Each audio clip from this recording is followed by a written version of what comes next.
جو احادیث کو تاریخ کہہ کے اس کا مذاق اڑائے گا تو اس کو ہم پرویزی سمجھتے ہیں، ہم تو اسے سنی مانتے نہیں، وہ تو بدعتی ہے۔ تو ہمارے ہاں آپ کے علم میں ہے کہ منکرین حدیث کا ایک پورا گروہ ہے، وہ بھی یہی مقدمہ بیان کر رہا ہوتا ہے کہ حدیث کی حفاظت نہیں کی گئی، یہ تو 300 سال بعد سامنے آئی تھی، حدیث تو لوگوں نے بعد میں لکھی ہیں۔ تو اس مقدمے میں اور جو آپ کی بات ہے، ان دونوں میں جوہری فرق کیا ہے؟ پہلی بنیادی چیز تو یہ سمجھ لیجئے کہ ہمارے ائمہ سلف کا جو اس معاملے میں موقف رہا ہے، اور جس کے بارے میں میں نے مقامات میں جب مولانا زاہد الراشدی صاحب کے مضمون پر تبصرہ کیا تو یہ عرض کیا تھا کہ میرے اور ان کے موقف میں سر منہ کوئی فرق نہیں ہے۔ وہ کیا چیز ہے؟ وہ یہ ہے کہ رسالت مآب صلی اللہ علیہ وسلم جو حکم مجھے دیں، جو فیصلہ میرے لیے کریں، خواہ وہ تشریعی نوعیت کا ہے، یعنی اس میں کوئی شرع بیان ہوئی ہے، وہ تشریع ہے، رسالت مآب صلی اللہ علیہ وسلم نے کسی چیز کی وضاحت کی ہے، وہ قرآن کی وضاحت ہے، وہ سنت کی وضاحت ہے، کسی چیز پر عمل کا کوئی نمونہ سامنے آیا ہے اور وہ میرے لیے حکم بن رہا ہے، میرے لیے فیصلہ بن رہا ہے، بلکہ ان دو سے بھی آگے بڑھ کر کسی ذاتی مسئلے میں بھی اگر کوئی حکم دے دیا گیا ہے اور کوئی فیصلہ کر دیا ہے تو بغیر کسی تفریق کے یہ میرے لیے خدا کے رسول کا فیصلہ اور حکم ہے، اور یہ ہر سطح پر میرے لیے واجب الاطاعت ہے۔ یہی وہ حقیقت ہے جس کو قرآن نے اس طرح بیان کیا ہے کہ وَمَا أَرْسَلْنَا مِن رَّسُولٍ إِلَّا لِيُطَاعَ بِإِذْنِ اللَّهِ۔ تو اس معاملے میں کوئی فرق نہیں ہے، لیکن یہ سب کچھ کس طرح بیان کرنا ہے، اس کی نوعیتیں کیا ہیں، اس کو مختلف جگہوں پر کیسے رکھنا ہے، اس میں کیا چیز کیا حیثیت رکھتی ہے۔ مثلاً قرآن بھی رسالت مآب صلی اللہ علیہ وسلم سے ملا ہے، سنت بھی قرآن کے ساتھ رسالت مآب صلی اللہ علیہ وسلم سے ملی ہے، بلکہ میں نے تو یہ عرض کیا ہے کہ یہ اس سے مقدم ہے، لیکن کیا ان میں کوئی فرق ہے؟ ان کے مقام میں کوئی فرق ہے، مرتبے میں کوئی فرق ہے؟ وجوب اطاعت کے لحاظ سے تو میں نے آپ سے عرض کر دیا نا کہ رسالت مآب صلی اللہ علیہ وسلم کے بارے میں قرآن مجید نے یہ کہا ہے کہ فَلَا وَرَبِّكَ لَا يُؤْمِنُونَ حَتَّى يُحَكِّمُوكَ فِي مَا شَجَرَ بَيْنَهُمْ۔ دین، شریعت، دین کی شرع و وضاحت یہ تو بڑی چیز ہے، ذاتی معاملات میں کوئی اختلافات پیدا ہو جائیں، اس میں بھی اگر میں حضور کے فیصلے کو ماننے سے انکار کر دوں تو میں مسلمان نہیں رہ سکتا، اور دل میں بھی تنگی محسوس کروں۔ یعنی یہی نہیں کہ محض ماننے سے انکار نہیں کیا، لیکن چلیے دل کے اندر محسوس کیا کہ یہ فیصلہ تو ٹھیک نہیں ہوا میرے لیے، اس کی بھی گنجائش نہیں ہے۔ تو یہ پہلو ہے جس کو پہلے بنیادی طور پر اصل اصول کے طور پر سمجھ لینا چاہیے۔ اس کے بعد جو کچھ ہے وہ اصل میں چیزوں کو کیٹیگرائز کرنا ہے، ان کو ان کی صحیح جگہ پر رکھنا ہے۔ رسالت مآب صلی اللہ علیہ وسلم نے ان کو کیا حیثیت دی ہے اس کو سمجھنا ہے، خود ان کے ذریعے سے جو علم ہمیں حاصل ہوا ہے وہ ان کا کیا مقام متعین کرتا ہے، اس کو متعین کر کے لوگوں تک پہنچانا ہے۔ اس میں ظاہر ہے کہ اختلافات ہوتے ہیں، اس میں میرا زاویہ نظر بھی بہت سے معاملات پہ مختلف ہے، میں وہ اصطلاحات اس طرح استعمال نہیں کرتا جس طریقے سے کہ یہ لوگ کرتے ہیں۔ بہت سی چیزیں ہیں جس کو میں خلط مبث کا باعث سمجھتا ہوں، اور میں نے بیان بھی کیا ہے کہ ان کو اس طرح نہیں بیان ہونا چاہیے۔ تو پہلی بات یہ سمجھ لیجیے۔ دوسرے یہ کہ جس طریقے سے آپ نے بالاجمال یہ بات کہی ہے تو اس سے کسی کو یہ خیال پیدا نہ ہو کہ یہ کوئی قرآن سنت کے بارے میں کہی جا رہی ہے۔ قرآن اور سنت رسالت مآب صلی اللہ علیہ وسلم نے پورے اہتمام کے ساتھ پہنچائے ہیں، پورے اہتمام کے ساتھ یہ لوگوں تک پہنچے ہیں، اس کی حفاظت کا ہر لحاظ سے اہتمام ہوا ہے، اللہ تعالیٰ نے بھی کیا ہے، خود اللہ کے پیغمبر نے بھی کیا ہے، صحابہ کرام نے بھی کیا ہے۔ قرآن مجید کے بارے میں ہم جانتے ہیں کہ وہ جب جب نازل ہوا ہے اللہ کے پیغمبر نے سب کو پڑھ کے سنایا ہے، اور اسے جن لوگوں نے سنا ہے انہوں نے اگر وہ یاد کر سکتے تھے تو یاد کیا ہے، اگر وہ لکھ سکتے تھے تو لکھا ہے، اپنی اگلی نسلوں کو اس کی تعلیم دی ہے۔ صحابہ نے بالاجماع اس کو اللہ کی کتاب کی حیثیت سے نسلاً بعد نسلاً آگے پیش کرنے کا بندوبست کیا ہے، اور اسی طرح یہ امت کر رہی ہے۔ یہی معاملہ سنت کا ہے، وہ اپنی نوعیت کے لحاظ ہی سے ایسی ہے کہ وہ مسلمانوں میں جاری ہو جاتی ہے۔ نماز 5 وقت پڑھنی ہے، یہ تو نہیں ہے کہ کسی ایک شخص کا اس میں استثناء ہے۔ اسی طرح سے رسوم و آداب ہیں، اسی طرح سے نکاح کے معاملات ہیں، طلاق کے معاملات ہیں، اسی طرح سے ذبیحہ کے معاملات ہیں۔ تو یہ جتنی چیزیں ہیں وہ چونکہ مسلمانوں کی روزمرہ زندگی کے معمولات بن رہی ہیں، تو اس وجہ سے وہاں تو کوئی بحث ہی نہیں ہے، ان کی حفاظت بھی ہوگی، ان کی تبلیغ بھی ہوگی، وہ ایک خودکار طریقے سے پہنچتی چلی جاتی ہیں۔ تو ان کو تو بالکل الگ رکھیے۔ یہاں جو بحث ہے وہ اخبار احاد کے بارے میں ہے، یعنی رسالت مآب صلی اللہ علیہ وسلم سے کسی شخص نے ملاقات کی ہے، کوئی بات پوچھی ہے، کسی وقت آپ کو دیکھا ہے، اس نے اپنا کوئی تاثر بیان کر دیا، کوئی سنی ہوئی بات بیان کر دی، کوئی چیز دیکھی ہے، اس کو آگے لوگوں کو بتا دیا۔ یہ سارا علم ہمیں اخبار احاد سے ملا ہے، اور میں نے اس کے بارے میں یہ عرض کیا ہے کہ رسالت مآب صلی اللہ علیہ وسلم نے اس کی، یعنی یہ جو علم ہے، یہ جو روز آپ سے سوالات ہو رہے ہیں، کبھی آپ کوئی خطبہ دے رہے ہیں، اس میں کوئی بات کہہ رہے ہیں، کبھی کوئی نصیحت کر رہے ہیں، کبھی کوئی شخص انفرادی طور پر ملنے آیا ہے، اس کو کوئی بات بتا رہے ہیں، یا وہ آپ کو کوئی کام کرتے دیکھ رہا ہے، وہ دین کا معاملہ بھی ہو سکتا ہے، کوئی دوسرا معاملہ بھی ہو سکتا ہے، یہ جو علم آپ کے ذریعے سے صادر ہو رہا ہے اور پھر آگے بھی لوگوں تک پہنچ رہا ہے، اس کی تبلیغ و حفاظت کا کبھی کوئی اہتمام نہیں کیا۔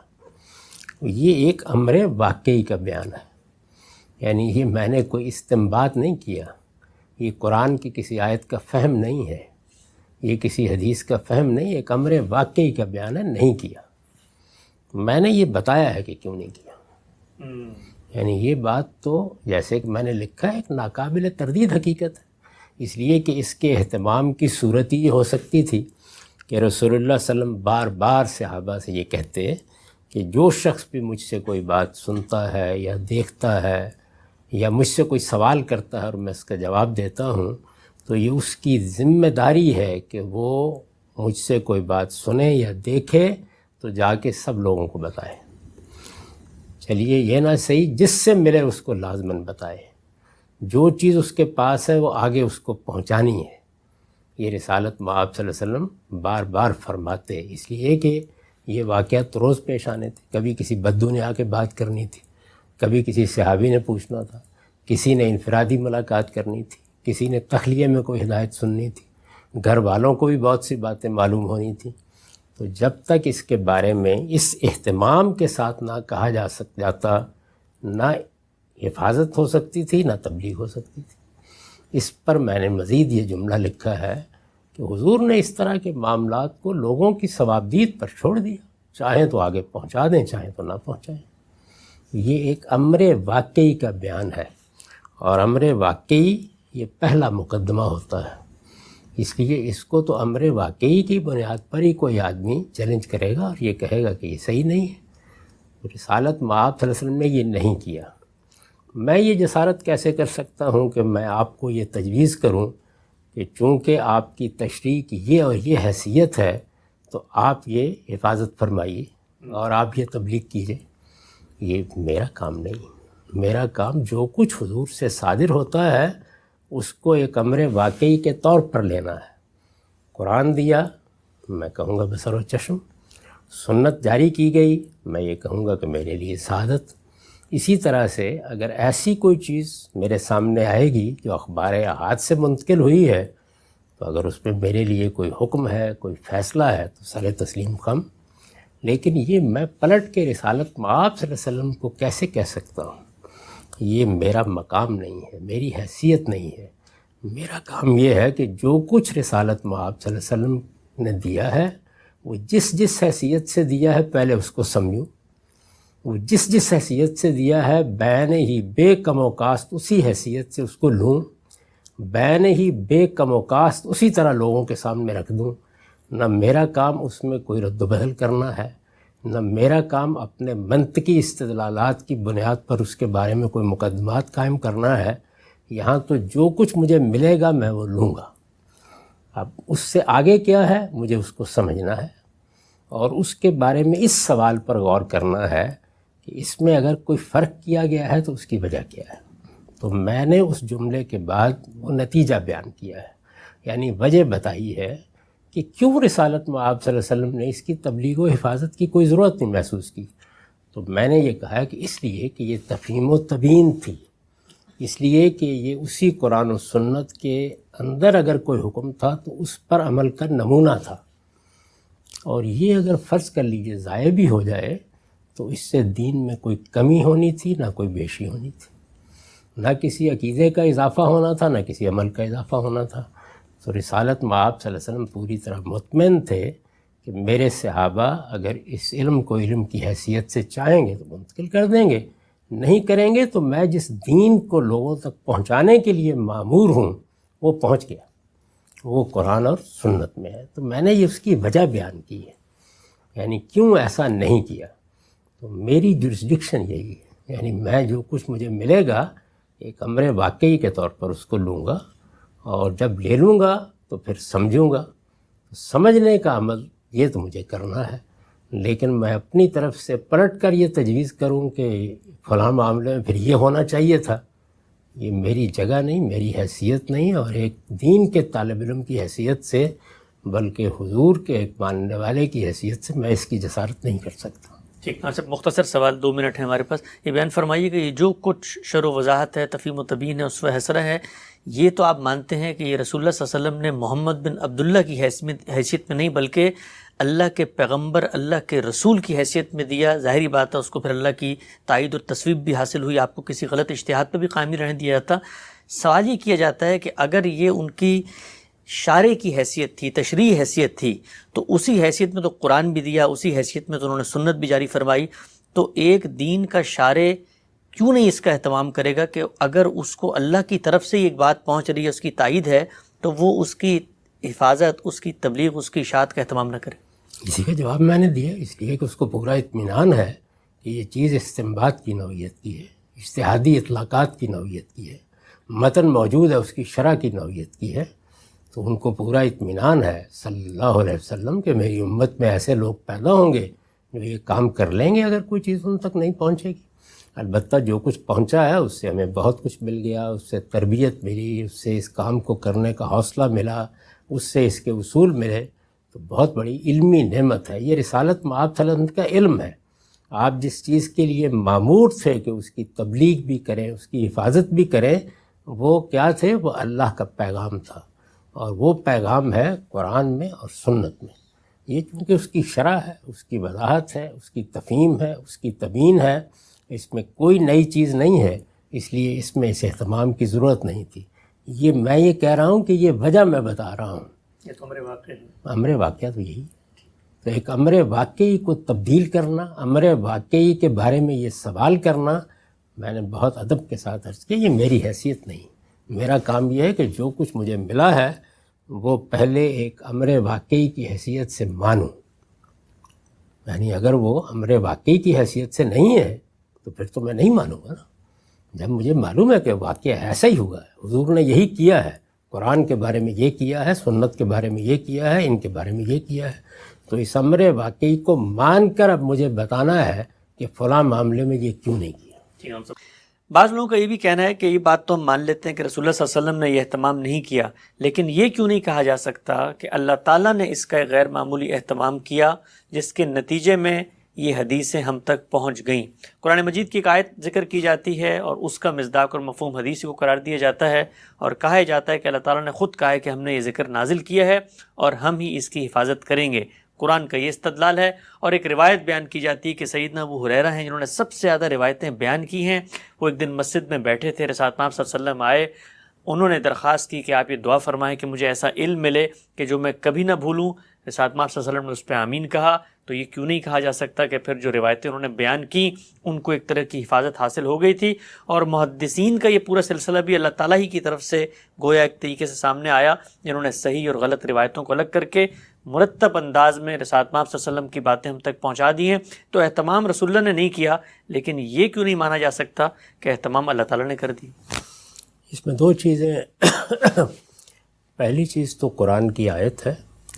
قرآن مجید میں یہ آیت جہاں آئی ہے اس کے سیاق سباق سے بالکل واضح ہے کہ اس کا تعلق اللہ کی کتاب سے ہے۔ جن لوگوں نے بھی اس میں یہ مضمون داخل کرنے کی کوشش کی ہے انہوں نے زبان کے آداب کا خیال نہیں رکھا۔ میں کئی مرتبہ یہ عرض کر چکا ہوں کہ جب آپ قرآن مجید میں داخل ہوتے ہیں تو اپنے ذہنی مقدمات کو باہر رکھ کر داخل ہوں۔ قرآن کی بارگاہ میں جانا ہے تو وہاں وہی ترتیب ہوئی کہ لفظ کیا ہے، اس کے مفاہیم کیا ہیں، جملہ کیا ہے، اس کی تعلیف کیا ہے، اور بات کس سیاق و سباق میں کہی جا رہی ہے۔ ان تینوں چیزوں کا پورا لحاظ رکھ کے ہمیشہ اللہ کی کتاب کو سمجھنا چاہیے۔ سورہ نجم کی آیت سے بھی بعض لوگ استدلال کرتے ہیں وما ینطق عن الہوا، وہاں بھی اگر آپ غور کریں تو قرآن زیر بحث ہے، اور یہاں تو بالکل واضح طریقے پر بتا دیا ہے کہ یہ ہم ہیں کہ ہمیں نے یہ ذکر، یہ یاد دہانی، یہ قرآن کا نام ہے۔ انا نحن نزلنا الذکر، قرآن میں جگہ جگہ یہ نام قرآن کے لیے آیا ہے، ہم نے اس کو نازل کیا ہے اور ہم اس کی حفاظت کریں گے۔ اس حفاظت کے لیے بھی دونوں پہلو ہیں جو اللہ تعالیٰ نے اختیار کیے، یعنی اس طرح نہیں ہوا کہ قرآن مجید کو فرشتوں نے آ کے اپنے سروں پر اٹھا لیا ہو اور ہم میں سے ہر ایک کے گھر پہنچا دیتے ہو۔ اس میں جو اللہ تعالیٰ کی اپنی اسکیم پس منظر میں رہی وہ تو رہی ہوگی، اس کا ظہور کس طریقے سے ہوا وہ علم و عقل کے مسلمات کے مطابق ہوا ہے، یعنی رسالت مآب صلی اللہ علیہ وسلم پر بہت بڑی تعداد میں لوگ ایمان لائے، ایک باقاعدہ نظم قائم ہو گیا، یہ نظم ریاست کی سطح تک پہنچ گیا، اس کی ایک بڑی غیر معمولی تاریخ بنی، اور پھر مسلمانوں کے ایک جمع غفیر نے قرآن مجید کو حاصل کیا، اور یہ ان کے اجماع اور تواتر سے نسلاً بعد نسلاً منتقل ہو رہا ہے۔ یعنی اس میں بس یہ کہنا کافی نہیں ہے کہ اللہ نے حفاظت کی ذمہ داری لی تھی تو اب کیسے ہوا یہ ہم نہیں جانتے، ہم جانتے ہیں کہ اللہ تعالیٰ کی اس حفاظت کا ظہور کس طریقے سے ہوا، اور وہ ظہور خود علم و عقل کے بالکل مطابق ہے، یعنی دنیا میں اسی طریقے سے چیزیں حفاظت کے ساتھ آگے منتقل کی جاتی ہیں یا منتقل ہوتی ہیں۔ قرآن کی آیت کے بارے میں تو یہ بات جان لینی چاہیے۔ اس کے بعد اللہ تعالیٰ نے اپنے پیغمبر کے علم کے لیے کیا اہتمام کیا کہ وہ بھی پہنچے، جتنا پہنچنا ضروری ہے پہنچے، لوگ اس سے استفادہ کریں۔ اگر ایسا کوئی تکوینی اہتمام کیا گیا ہو تو شکر ادا کرنا چاہیے، اللہ تعالیٰ بہت سے معاملات کرتے ہیں، یعنی اس سے بحث کیا ہے، سب کچھ اللہ کے اذن سے ہوتا ہے، اللہ کی مرضی سے ہوتا ہے، اس کی توفیق سے ہوتا ہے۔ وہ لوگ کہ جنہوں نے یہ باتیں آگے پہنچائیں یا اللہ نے ان کے ہاں یہ داعیہ پیدا کیا کہ وہ پیغمبر صلی اللہ علیہ وسلم کے علم کو اپنے بچوں کو بتائیں، سننے والوں کو بتائیں، بعد کے لوگوں کو بتائیں، یہ داعیہ ہمارے دلوں میں بھی اللہ ہی پیدا کرتا ہے۔ یعنی ایسے تو نہیں ہوتا نا کہ کچھ لوگ یہ فیصلہ کر لیتے ہیں کہ وہ دین کے عالم بنیں گے، اللہ کا اذن ہوتا ہے، اس کی توفیق ہوتی ہے، لوگ ہوتے ہیں۔ تو اس لیے اس میں استباط کیا ہے، سب کچھ اللہ کی مرضی سے ہوتا ہے۔ اس سے حاصل کیا ہوا، یعنی اس سے اس اہتمام کی شہادت مل جائے گی جو اس عالم میں خلق و امر میں ہونا ہے۔ کائنات کا نظم ہے نا، چل رہا ہے، اللہ تعالیٰ نے اس دنیا کو بنایا ہے، اپنے طریقے پہ بنایا ہے، اس کا نظم چلا رہا ہے، یہی ہے نا عالم خلق و امر۔ یہ دنیا جب ہمارے سامنے آتی ہے تو جن قوانین پر چلتی ہے ہمارے استدلال کے مواقع وہاں ہوتے ہیں، تو اس میں اگر حضور نے کسی موقع پر دعا کی ہے تو آپ کی دعا مستجاب ہی ہوئی ہوگی، بہت اچھی بات ہے۔ لیکن یہ کہ وہ علم و عقل کے مسلمات ہی کے ذریعے سے متعین ہوگی، یعنی ہم تو اسی لحاظ سے دیکھیں گے اس کو، ہم اسی کے مکلف ہیں۔ تو اللہ تعالیٰ کے پیغمبر کے علم کو اگر اللہ کی حفاظت حاصل ہوئی ہے، کس حد تک ہوئی ہے ہم نہیں جانتے، کہاں تک ہوئی ہے ہم نہیں جانتے۔ کیا یہ سارا علم سیدنا ابو ہریرہ ہی کو دیا گیا تھا؟ یعنی باقی سبھی محروم ہو گئے تھے اس سے، یہ سیدنا صدیق کو نہیں ملا تھا، ان کے لیے پیغمبر کی کوئی دعائیں نہیں ہو سکتی ہیں؟ تو میرے نزدیک اس طرح کے استدلالات قائم کرنے والوں کو خود سوچنا چاہیے کہ وہ کیا باتیں کر رہے ہیں۔ ایسی باتوں کی علم کی دنیا میں سرے سے کوئی اہمیت ہی نہیں ہوتی۔ یہ باتیں خوش فہم اور خوش ذوق لوگ اپنی مجالس میں کر کے اس سے حظ اٹھا سکتے ہیں، علم کی دنیا بڑی بے رحم دنیا ہے. اس میں آپ کو استدلال کے وہی طریقے اختیار کرنے ہوتے ہیں جیسے کہ ہم قرآن کے بارے میں اختیار کرتے ہیں, جیسے کہ ہم سنت کے بارے میں اختیار کرتے ہیں. یہی وجہ ہے کہ مسلمانوں کو جو پورا علم ہے, پورا علم ایک ابن حزم کے استثناء کے ساتھ, وہ پھر یہ کیوں کہنے کی جسارت کرتا ہے کہ یہ سارا کا سارا علم ظنی ہے. خدا کی حفاظت حاصل ہو گئی, پیغمبر کی دعا مستجاب ہو گئی, ہر چیز محفوظ ہو گئی, فرشتے حفاظت کے لیے آ گئے, علم پھر بھی ظن نہیں رہا. تو اس طرح کی باتیں کرنے والوں کو سوچنا چاہیے. یہ کوئی استدلالات نہیں ہیں, لطائف ہیں, اور لطائف ہی کے باب میں ان کو ڈال دینا چاہیے. ٹھیک ہے صاحب, یہ بڑی اہم بات آپ نے یہاں بیان فرمائی ہے. اچھا, اس پر بھی ذرا مختصر کمنٹ کر دیجیے گا. ٹھیک ہے, ابتدا کے زمانے کے اندر لوگ کہتے ہیں یہ سب کچھ ہوا, لیکن بعد میں جس بڑی سطح پہ اہتمام ہوا ہے, محدثین کی ایک پوری روایت, ائمہ جرح و تعدیل, لاکھوں میل کا سفر ہوا ہے, ایک ایک بندے کے حالات, اس کا حفظ و اتقان, اس کی عدالت, اس کی صحت, سلسلہ سند کا اتصال, یہ سب کچھ ہوا. پوری سائنس ڈیولپ کی, حدیثوں کی لاکھوں میں سے کہتے ہیں امام بخاری نے چند ہزار جو ہے وہ منتخب کر لیں. تو اب جب یہ منتخب ہو گئی ہیں تو اس پر ہم کیوں نہیں پورے اطمینان سے کہہ سکتے کہ وہ جو کام انسانی عقل کی سطح پہ ہوتا ہے وہ ہم نے پوری طرح کر کے صحیح اور غلط کو الگ الگ کر دیا. انسانی سطح ہی پر ہوگا نا, صحیح اور غلط بھی اسی سطح پہ الگ الگ ہوگا. یعنی دیکھیے نا, دعا تو سیدنا ابو ہریرہ کے بارے میں ہوئی تھی. یہ جو باقی بعد میں ان سے سن کے آگے بیان کرتے رہے, ان کے لیے کس کی دعا کام میں لائی جائے گی؟ تو ہمارے محدثین نے تو ایسی کسی دعا کے حوالے سے یہ معاملہ نہیں کیا. انہوں نے تو علم و عقل کے مسلمات میں جو قاعدے ہیں انہی کو اختیار کیا, قواعد بنائے, یہ دیکھا کہ کون لوگ بیان کر رہے ہیں, ان کی سیرت کیا ہے, ان کا کردار کیا ہے. انہوں نے تو کسی دعا کا حوالہ نہیں دیا. اگر کوئی شخص یہ دعا کا حوالہ بھی دے دیتا تو کیا اس کو قابل اعتنا سمجھتے؟ ایک ایک شخص پر انہوں نے جرح کی ہے, ایک ایک شخص کے حفظ و اتقان کو دیکھا ہے, اس کی تاریخی ملاقات کے کیا مواقع رہے ان کی تحلیل کی ہے. تو بالکل اسی طریقے سے یہ سارا معاملہ ہوا ہے جس طرح علم کی دنیا میں ہوتا ہے. اور پھر اس کے بعد اگر امام بخاری نے یا امام مسلم نے یا ان سے پہلے امام مالک نے اپنے علم کی حد تک جن چیزوں کو صحیح سمجھا یا جن کو قابل اعتماد سمجھا یا قابل اطمینان سمجھا, ان کے مجموعے مرتب کیے, تو انسانی کام ہے. اس انسانی کام پر پھر ہمارے علماء نے کیا جرح و تعدیل کا دروازہ بند کر دیا ہے؟ وہ ان پر بھی تنقید کرتے رہے ہیں, اس وقت بھی تنقیدیں ہو رہی ہیں. ہمارے موجودہ زمانے میں بھی ایسے محدثین پیدا ہوئے ہیں جو یہی کام کرتے چلے آ رہے ہیں. تو ہماری امت میں کبھی بھی اس کو اس زاویے سے پیش نہیں کیا گیا. مسلمانوں کا پورا علم اس بات پر بالکل متفق رہا ہے کہ یہ تاریخی ریکارڈ ہے, اور جس طریقے سے تاریخی روایات کی جر و نقد کا کام کیا جاتا ہے وہی ہم کریں گے. اس کے لیے مسلمان ایک بڑا غیر معمولی فن وجود میں لائے ہیں جو رجال کا فن ہے. اور میں نے پہلے بھی عرض کیا تھا کہ ہم مسلمان اس فن کو دنیا میں فخر کے ساتھ پیش کر سکتے ہیں. اس کے ذریعے سے ہم نے وہ قواعد, وہ ضوابط بنائے ہیں کہ تاریخی طور پر جو معلومات بیان کی جا رہی ہوں ان کو کیسے دیکھنا ہے, ان کی تنقیح کیسے کرنی ہے, ان کا تقابل کیسے کرنا ہے, اس میں واقعات کو کیسے دیکھا جائے گا, اوامر و نواہی کو کیسے دیکھا جائے گا, کوئی رائے قائم کی جائے گی تو کن اصولوں پر قائم کی جائے گی, ان کے درجات کیا ہوں گے. یہ دیکھیے کہ یہ روایت صحیح ہے, یہ حسن ہے, یہ ضعیف ہے, یہ موزل ہے, یہ فلاں ہے. یہ سب بڑے غیر معمولی فنی معاملات ہیں, اور ان کو اسی فنی دقت نظر کے ساتھ کیا گیا ہے.